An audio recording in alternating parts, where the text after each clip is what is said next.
Morning students, yesterday we have started chapter Weathering the Storm in our summer. ये chapter कौन सी book का था? Movements का, chapter number 7। बेटा जी हम इसमें कल हमने पढ़ना शुरू करा था एक लड़के के बारे में जिसका नेम क्या था? प्रशांत। थोड़ी सी हम पहले समरी देखते हैं कि प्रशांत की जो मदर की डेथ हुई थी उसके 7 इयर्स तक वो कभी कहीं नहीं गया। फाइनली ही डिसाइडेड कि वो अपने फ्रेंड के घर जाएगा, और जब वो अपने फ्रेंड के घर जाता है वहां जाकर क्या होता है, स्टॉर्म आ जाता है जिसमें वो फंस जाता है। वो स्टॉर्म इतना ज्यादा डिवास्टेटिंग है कि 2 दिन निकल जाते हैं, प्रशांत और उसके फ्रेंड की फैमिली टेरेस पर फंसी हुई है। लेकिन जो प्रशांत है he was very much worried about his family, वो बहुत ज्यादा वरीड है अपनी फैमिली को लेके। So he decided that he went back to his family, वो अपने घर वापस जाएगा। And finally he moves on, अब वो आगे जा रहा है। अब हम फर्दर स्टार्ट करते हैं। A raging deadly brown sheet of water covered everything as far as I could see. Only fractured cement houses still stood in the few places.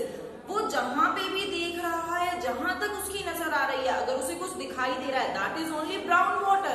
हर जगह पे पानी है, उसके अलावा कुछ भी उसे दिखाई नहीं दे रहा है।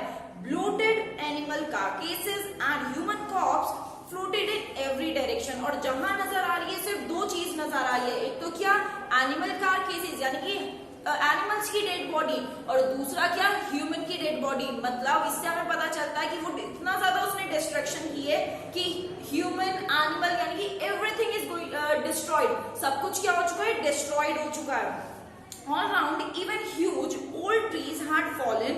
2 coconut trees had fallen on the roof of the house. This was blessing in disguise because the tender coconut from the tree kept trapped family from starving in the several days that before.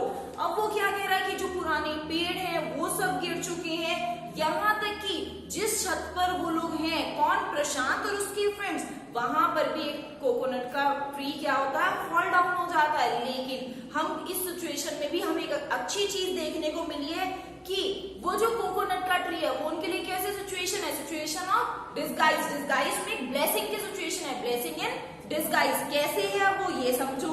बेटा जी वो छत पर है, उनके पास कुछ भी खाने के लिए नहीं था, लेकिन कोकोनट के ट्री से गिरने से क्या बेनिफिट हुआ, अब उनके पास कोकोनट है खाने के लिए, अब वो स्टारवेशन की सिचुएशन में नहीं फंसेंगे। For the next 2 days, Prashant had huddled with his friend's family in the open on the rooftop.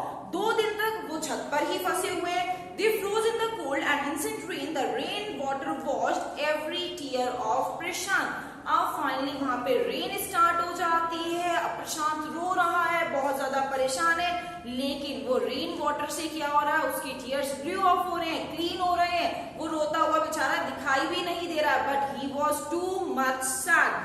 The only thought that flashed through his mind was whether his family had survived in the fury of the super cyclone. Was he to be buried once again?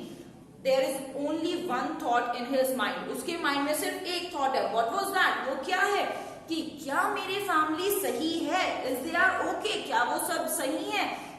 क्या मेरी family survive कर पाई है?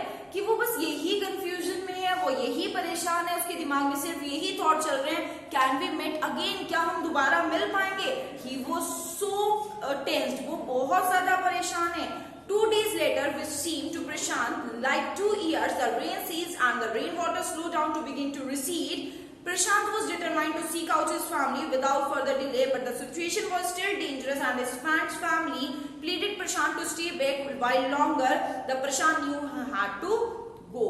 अब finally 2 दिन बाद the rain was slowed down. Rain जो होती है वो थोड़ी धीरे हो जाती है, जो फ्लड का वाटर है वो भी थोड़ा थोड़ा डिक्रीज होता है। समहाउ थोड़ी सिचुएशन पहले के कंपैरिजन हम कह सकते हैं कि बेटर है।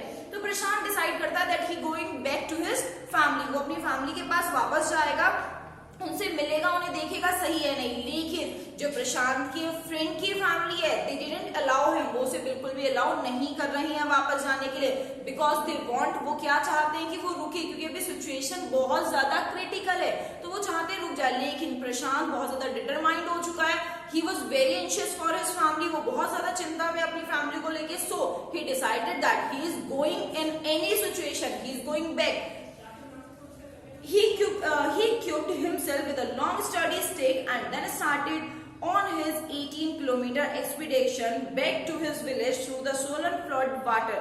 अब वो क्या कह रहा है, वो अपने आप को equipped करता है. Equipped से यहाँ पे क्या मतलब है कि जो भी रास्ते में सामान है, जो भी उसकी जरूरत की चीज है वो सब अपने पास रखता है।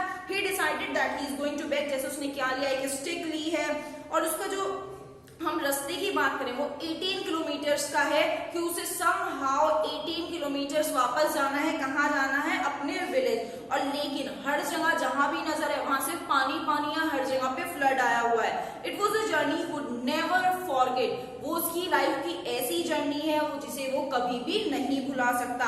ही constantly had to use the stick to locate the road and to determine where the water was most shallow at the place it was waist deep and progress was slow. अब वो जो स्टिक उसने रखी थी अपने आप, हमने भी पढ़ा था कि उसने अपने आप को इक्विप्ड करा, तो उसने स्टिक रखी थी, वो किस लिए, कि बाबू वो रास्ते में चेक कर सके कि रोड कितनी ज्यादा डीप है, पानी कितना ज्यादा गहरा है, कि उससे वो देख से कहाँ पे वो स्विम करके जाएगा और कहाँ पे वो वॉक करके जा सकता है। तो वो स्टिक से बार बार चेक कर रहा और धीरे धीरे आगे बढ़ रहा है।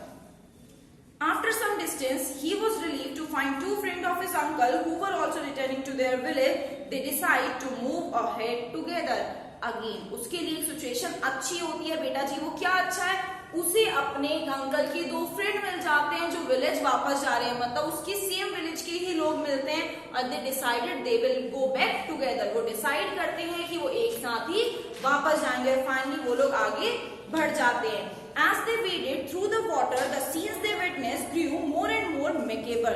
वो कह रहे जैसे जैसे आगे बढ़ रहे हैं, जो उनकी सिचुएशन है वो और ज्यादा कॉम्प्लेक्स होती जा रही है, डेंजरस भी हम कह सकते हैं। डेंजरस क्यों, जैसे जैसे वो आगे बढ़ रहे हैं हर जगह पे डेड बॉडीज है, कहीं पे एनिमल्स की, कहीं पे ह्यूमन बीइंग की। तो बेसिकली उनके लिए जो वो सिचुएशन है इट वाज टू डेंजरस।